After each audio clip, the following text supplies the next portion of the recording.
In 283 AD, the Emperor Diocletian came to power in a civil war. Diocletian was one of a long line of soldier emperors who came to power through military coups.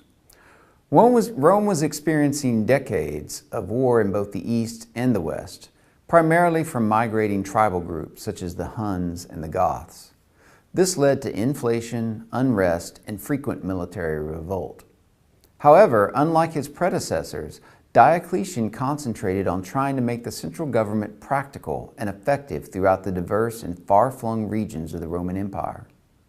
To accomplish this, he divided the empire up into small territories called dioceses, and he gathered those dioceses into 4 regions, each with their own army, mint, senate, and head of state.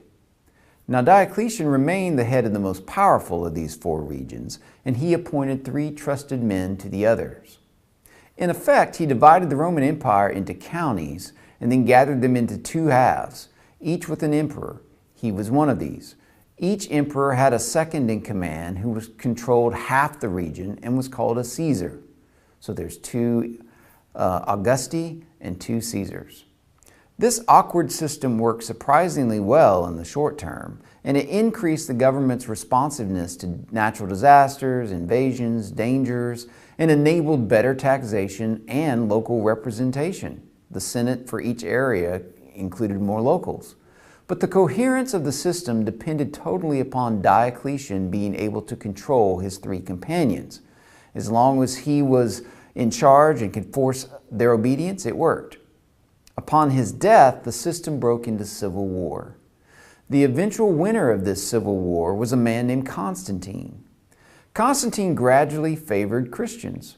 He gained their support and eventually converted publicly himself.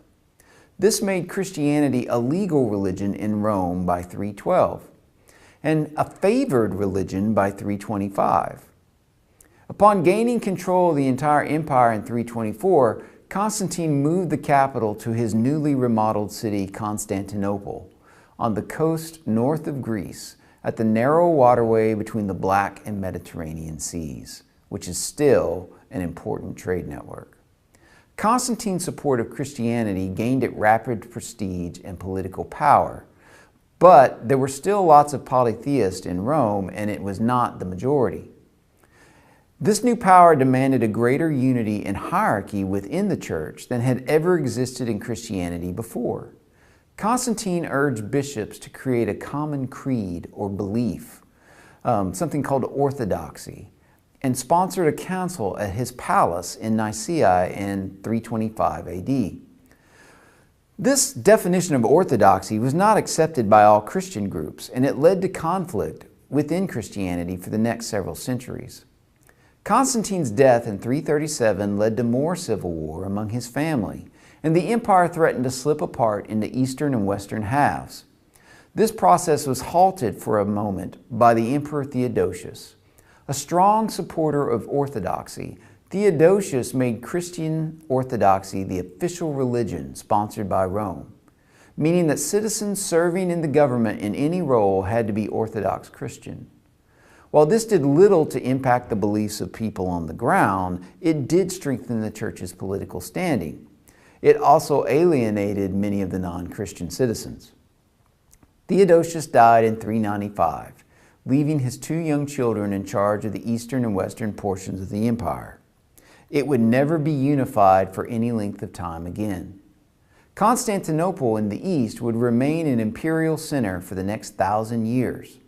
But historians tend to call it the Byzantine Empire to differentiate it from the older Roman Empire.